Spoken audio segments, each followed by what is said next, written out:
High বন্ধুরা, কেমন আছো? আশা করি ভালো আছো। আবারও নিয়ে চলে এলাম নতুন একটা ভিডিও। ভালো লাগলে লাইক কমেন্ট করবেন আর সব বন্ধুদের কাছে ভিডিওটা পুরোপুরি শেয়ার করে দেবেন। যাই হোক, দেখতেই পাচ্ছ।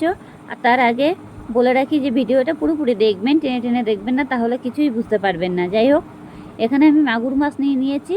অবশ্য মাগুর মাছ দোকান থেকে কিনে নিয়ে এসেছি, এনে বাড়িতে এনে কেটে নিলাম। তাড়াতাড়ি করে কেটে নিয়ে মাগুর মাছটা ভালো করে আমি ধুয়ে নিয়ে নিয়েছি।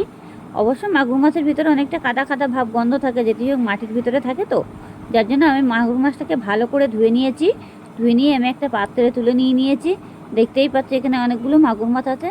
আর বেশ বড় বড় করে পিসগুলো কেটেছি। আজকে মাগুর মাছটা দিয়ে ভালো করে ঝাল ঝাল মতন করে তৈরি করে রান্না করা হবে।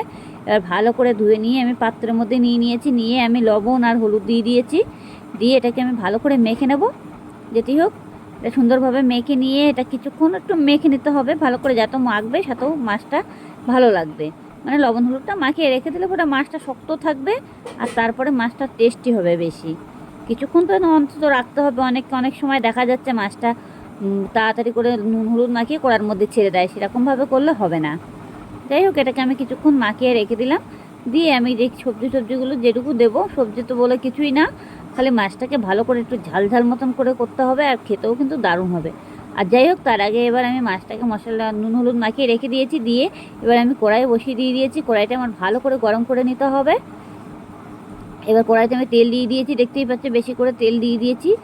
এবার তেল থেকে এবার মাছটাকে আমি দিয়ে দিয়েছি। দিয়ে ভালো করে ভেজে নিতে হবে। অবশ্য মাছটা ফোটে, যদি মনে করবে ফুটবে তাহলে একটু কড়া ঢেকে দিয়ে দেবে, তাহলে অসুবিধা হবে না। যেটি হোক, আমি ঢাকিনি, দেখছি মাছটা ফুটছে না। আর তখন তেলের ভিতরে হালকা একটু কাঁচা লবণ দিয়ে দিলে এমনিও মাছটা মানে ফুটবে না বেশি। মাগুর মাছ এমনিতে ফোটে, ট্যাংরা মাছ মাগুর মাছ তেলে ভাজার সময় অবশ্য ফোটে। এটা সাবধানভাবে এটা ভাজতে হবে আর কি। কিন্তু মাছগুলো খেতে কিন্তু দারুণ লাগে। অবশ্য আপনারা ঘরে বসে একবার চেষ্টা করে দেখুন, এই মাগুর মাছ দিয়ে ঝাল করার কিন্তু এত টেস্টি হয়, মাছটা না খেলে বুঝতেই পারবে না। যাই হোক, আমার এক পিঠ অলরেডি ভাজা হয়ে গেছে, আমি উল্টে দিয়ে দিয়েছি। দিয়ে আমি এবার এই পিঠটা ভালো করে ভেজে নেব। অলরেডি লাল লাল করে ভেজে নিয়েছি মাছগুলো। একটু লাল লাল করে ভাজতে পারে, তাহলে মাছটা একটু খেতেও স্বাদ হবে, আর অনেকটা ভ্যাট ভেদা মতন থাকবে না। অনেক সময় মাছটা ঝোলের মধ্যে দিলে ভ্যাট ভেদা হয়ে যায়, সেটা থাকবে না, একটু শক্ত শক্ত থাকবে। বাকি যে মাছটা ছিল সেটাও আমি আবারও ভেজে নিচ্ছি। এ অলরেডি ভাজা হয়ে গেছে, দেখতেই পাচ্ছি। আমি এখানে মশলাটা নিয়েছি, আদা আছে একটু, আর মানে কাঁচা লঙ্কা আছে। এখানে বেশি কিছু মশলা নেই। আর এই টমেটো কুচি আর পেঁয়াজ কুচি দিয়ে দিয়েছি, দেখতেই পাচ্ছ। দিয়ে এটাকে আমি ভালো করে মশলাটা করে নিয়েছি। নিয়ে এবার আমি কড়াইয়ের ভিতরে মাছ ভাজার যে তেলটা ছিল, দেখতেই পাচ্ছ, তেলের ভিতরে আমি একটু মশলাগুলো দিয়ে দিলাম। দিয়ে এটাকে ভালো করে নাড়াচাড়া দিয়ে নিতে হবে, ভালো করে ভেজে নিতে হবে। নিয়ে এবার আমার টমেটো আর পেঁয়াজ কুচি ছিল সেটাও আমি দিয়ে দিয়েছি।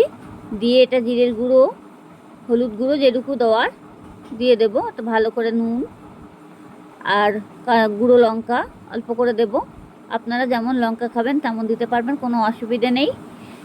আমাদের অল্প লঙ্কা দেওয়া হয়েছে, কেন আমাদের বাড়িতে লঙ্কা বেশি কেউ খেতে পারে না। অনেক সময় লঙ্কা খেলে পরে না গলা বুক ঝুলে যায়, গুঁড়ো লঙ্কাটা বেশি ইউজ করতে পারি না, যার জন্য অনেক সময় কাঁচা লঙ্কা ইউজ করি।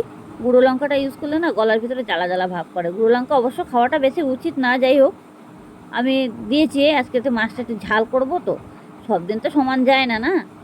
যাই হোক, আমার মশলাটা ভালো করে ভেজে নিতে হবে লাল করে। মশলাটা না ভাজা পর্যন্ত কিছুই জল দেব না। এখন দেখতেই পাচ্ছ টমেটোগুলো পুরো ঘেটে গেছে, আর টমেটোটা পুরো ঘেটে দিতে হবে। মানে যাই হোক, আমার হয়ে গেছে, আমি জলটা দিয়ে দিয়েছি অল্প করে। এবার জলটা দিয়ে এবার ঝোলটা ফুটে উঠে গেছে। আমার যে মাছ ভাজাটা ছিল সেটা দেখতেই পাচ্ছে পাত্রে রেখেছি। এবার মাছ ভাজাটা আমি ঝোলের ভিতরে দিয়ে দেব। এই দেখো, ঝোলের ভিতরে দিয়ে দিয়েছি। এবার এটাকে দিয়ে ভালো করে ফুটাতে হবে। ফুটিয়ে দেখতেই পাচ্ছ, আবার ঝোলটা পুরো মোড়ে মানে একটু টাইট টাইট হবে। আর খেতেও কিন্তু খুবই স্বাদ হয় এইভাবে। মাগুর মাছের ঝালটা এইভাবে করলে পরে এত স্বাদ হয়, মাংস ফেলে রেখে তখন এই মাছ খেতে ইচ্ছা করবে, মনে হবে যে আমি মাংস খাচ্ছি, মাছ খাচ্ছি না। যাই হোক, মাগুর মাছের ঝোলটা অনেকটা টেনে গেছে, দেখতেই পাচ্ছ। আর হয়েও গেছে। আমি একটু হালকা একটু গরম মশলা দিয়ে দেবো। গরম মশলাটা দিলে পুরো একদম পুরো মাংসের মতন টেস্টি হয়ে যাবে। মাছ আর কেউ মনে করবে না, মনে হবে যে আমি মাংসই খাচ্ছি। কালারটা কত সুন্দর চলে এসেছে, দেখতেই পাচ্ছ। অলরেডি ঝোলটা আমার পুরোপুরি হয়েও গেছে। আমি গ্যাসটাকে বন্ধ করে দিয়েছি। এবার আমি একটা পাত্রের মধ্যে ঢেলে নিয়েছি। দেখো পাত্রের ভিতরে ঢেলে নিয়েছি। তার কালারটা দেখতেই পাচ্ছ, একদম পুরো মনে হচ্ছে মাংস হয়ে গেছে। আমি হালকা একটু ধনেপাতাটা ওপর দিয়ে হালকা হালকা ছড়িয়ে দিয়েছি। আপনারা চাইলে দিতে পারো। ভালো লাগলে লাইক কমেন্ট করবেন আর সব বন্ধুদের কাছে ভিডিওটা পুরোপুরি শেয়ার করে দেবেন।